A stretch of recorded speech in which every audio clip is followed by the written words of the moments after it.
Today is November 25 and it's a Thanksgiving Day. Ito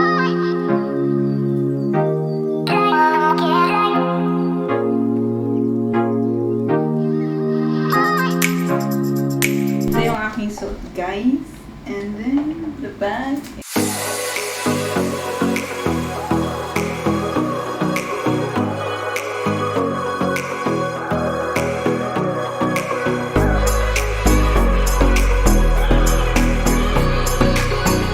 Guys, welcome back to my YouTube channel. So for today's vlog, today is November 25 and it's a Thanksgiving Day. So it's a US Thanksgiving Day. So David booked a reservation sa Radisson Blu Hotel.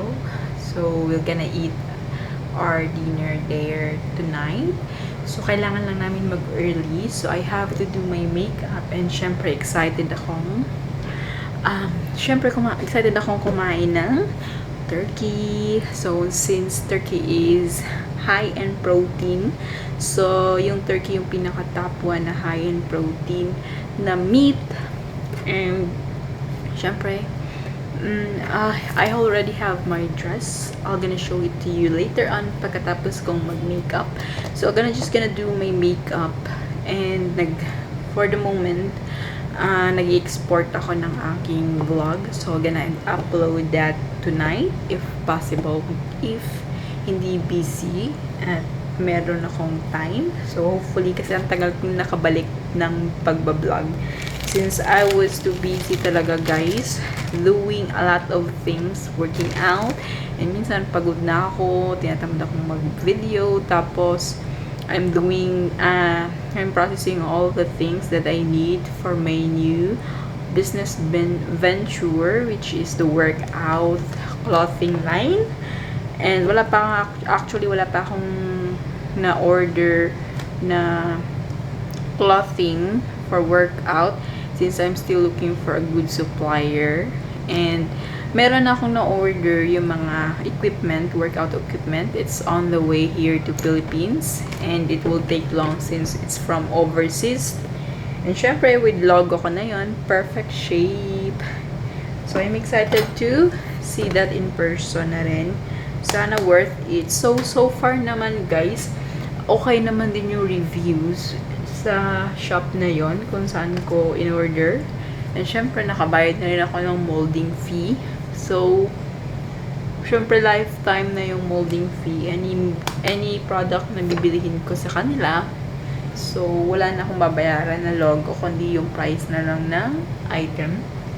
So, I'm excited to launch that product.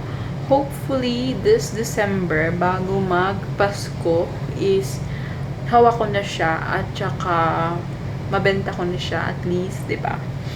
And by next year, January, I'm gonna process all the business requirements and so on and so forth na kailanganan to, syempre, to make it legal, para legit, at saka para naman din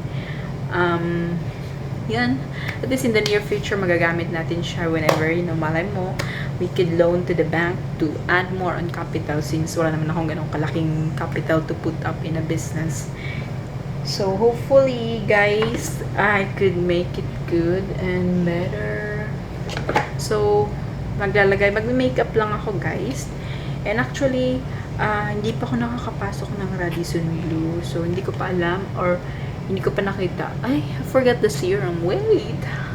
I need to put a serum. Meron pa rin naman akong natitirang serum, pero wala nang pangbili. Walang budget. Okay. So, I need to put this serum. Hindi ko alam kung paano ko makukuha yung serum na to.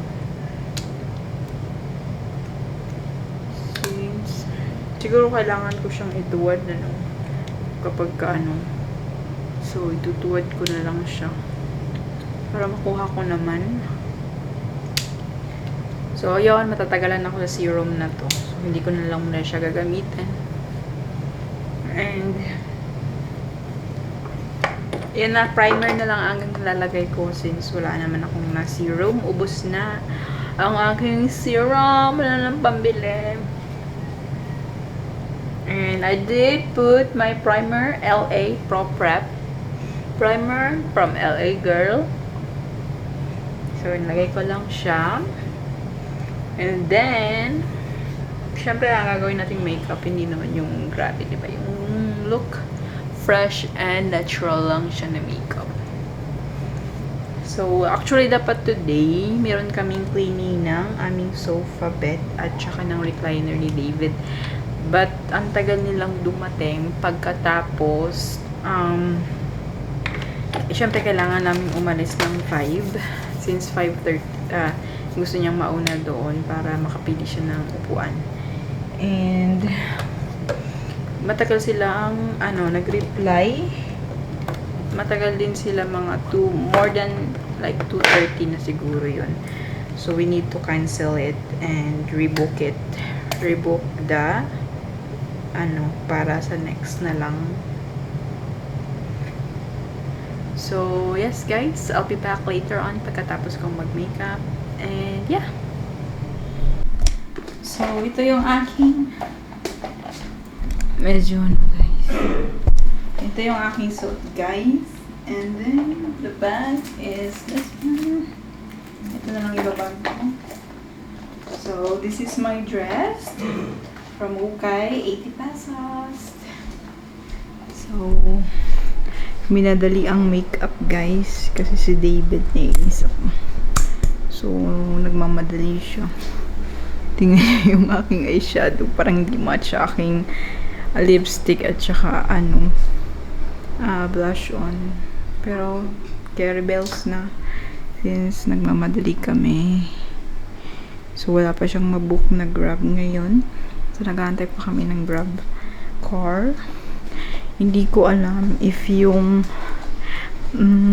inedit ko kanina is natapos ba. So, kasi bigla akong binunot yung aking memory card. Kasi, oh yeah, tapos na siya. So, yeah.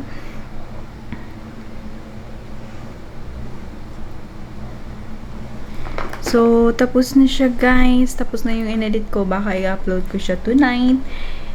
And, ayan, all messy here. So, ang kalat-kalat. Ha? So, ang kalat-kalat. So, alis na kami guys. See you later on Radisson Blu.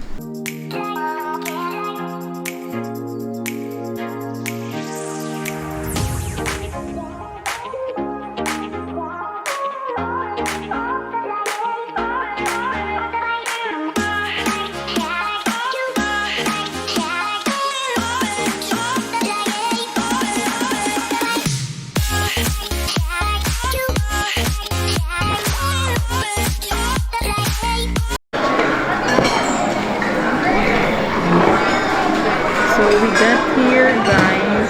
And then, yan yung makeup ko. And, medyo madaming tao. Ayan. Hindi pa rin siya puno, pero maraming tao. Sa loob.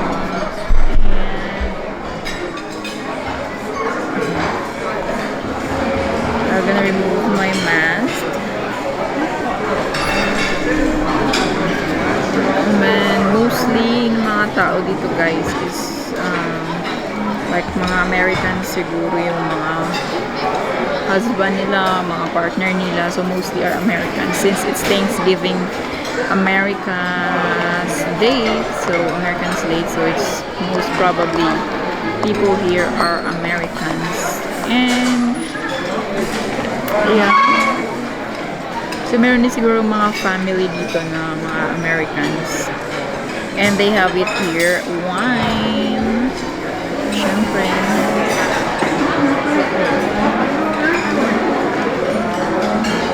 Sarap. Ang sarap ng wine nila. So, they charge it here like 1,650, good for one person. Tingnan nyo naman makeup ko, hindi na rin siguro masama. Nainis na ako kay David kasi parang atat, parang alam mo yun, yung hindi makaantay. Nainis ako pag humaba ng tao. Ay, naku, nakakagigil. So anyway guys, Mamaya-maya kukuha lang ako ng food and we'll eat na. Hi guys, and now I'm eating. So medyo maingay lang kasi maraming tao. But the best thing here is masarap yung pagkain nila kaysa sa Marco Polo. Mas mailasa, I mean. And masarap itong beef nila. Wala akong nakitang ham, pero super sharp ng food and worth it siya.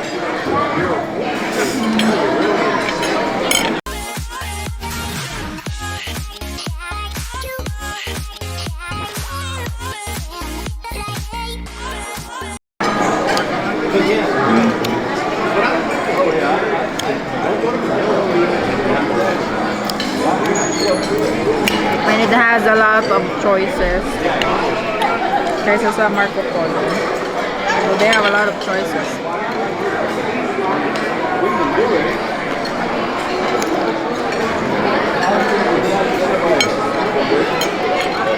Sarap.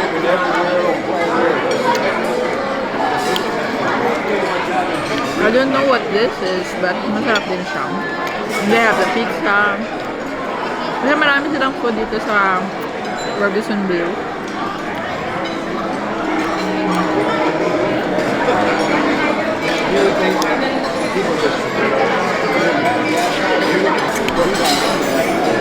And then this is the pork ribs barbecue.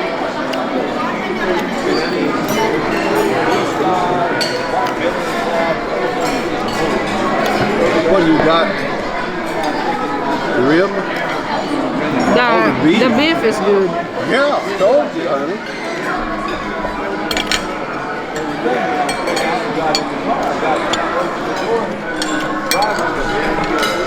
The beef is real good.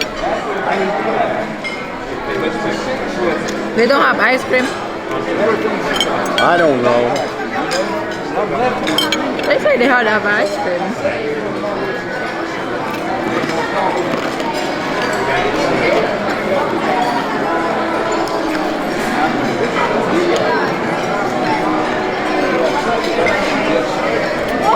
Did you try the duck? Did you try the duck?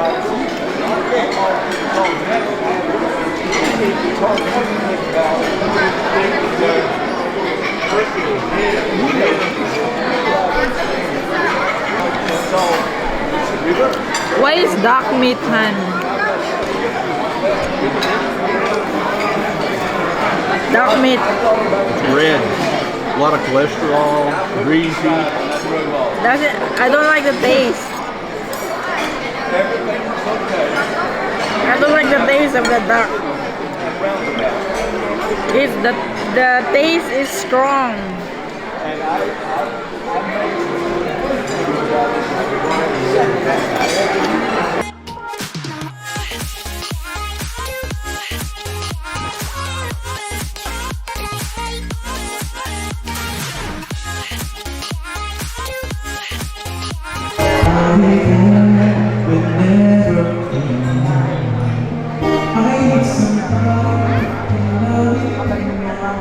Hi guys! So, nakauwi na kami ng bahay at nakaligo na rin ako. So, ngayon lang ako ulit nakapag-vlog kasi medyo busy pag-uwi and pagoda si Inday guys. Since, alam mo yun, kapag kabusog ka, parang gusto mong matulog. Ayoko nga sanang maligo kasi lang kailangan, alam mo naman. And then, feeling ko rin parang ang lagkit ko. So, kahit hindi naman sabing malagkit since nag-grab naman kami, grab car naman kami, hindi naman ako na-expose masyado sa araw kasi gabi na rin kami umalis, plus aircon naman din kasi sa hotel naman kami pumunta to eat our dinner. So yun nga guys, para ma-freshen lang kasi medyo na-stress ako ng bahagya kasi mayroon kaming hindi pagkakaunawaan ni David. And yan. So, nakawin ako guys. Ang daming tao doon sa Radisson Blu. Siguro feel ko umabot siguro ng half M yung kita nila doon sa dami ng tao. At mostly, syempre, may mga kasamang foreigner. Not all Americans naman siguro. Pero, some are, naka-adapt na rin sa culture ng American to celebrate Thanksgiving Day or Thanksgiving dinner. So, they usually do that to thanks the entire year for prosperous or whatsoever, for the blessings or whatsoever. And so far guys, mas okay yung Radisson Blu to eat Thanksgiving than Marco Polo. If ever you are looking for something na mas worth it and you've never been to any or both, if you're deciding to go to Marco and Radisson Blu, just choose Radisson Blu kasi sa Radisson Blu, although medyo may kamahalan siya sa Marco Polo, but since the price is worth it naman yung price niya, and understandable naman since ang daming options, ang dami mong pagpipilian. So yung sa Marco kasi last year, konti lang yung mga choices na, pero I think if I'm not mistaken, siguro ang binayaran namin nun is 1.2.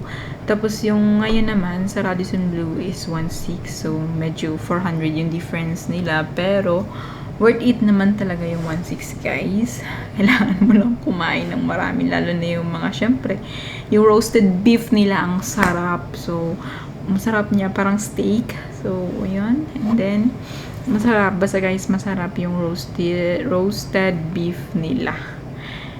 And ang daming mga foreigner doon. Tapos ang dami rin mga friend ni David na mga member nila sa AA na doon na nag-celebrate din ng Thanksgiving. So ayan guys, medyo pagod ako. So tomorrow na lang ako mag-upload ng vlog ko na isa. Hindi ko pa, na-edit ko na pero hindi pa ako nakagawa ng thumbnail. So gagawin ko na lang tomorrow morning. So medyo pagod na ako. So gusto ko lang magpahinga and mag-unwind. And that's it guys. Thank you for watching my vlog. And hope to subscribe on my YouTube channel.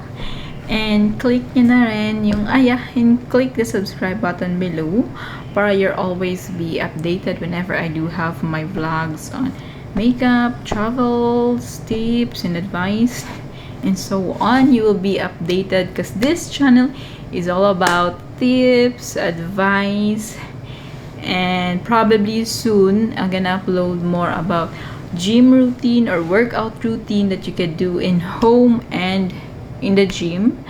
And also guys, I'm not really that good. I don't have any instructor or trainer ba. So wala akong trainer since I can't afford that.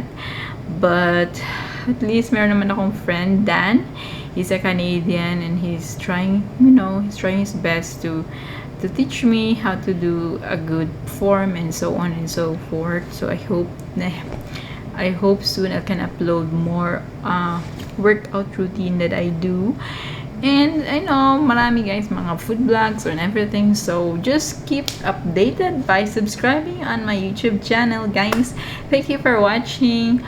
Bye. Happy Thanksgiving to you guys.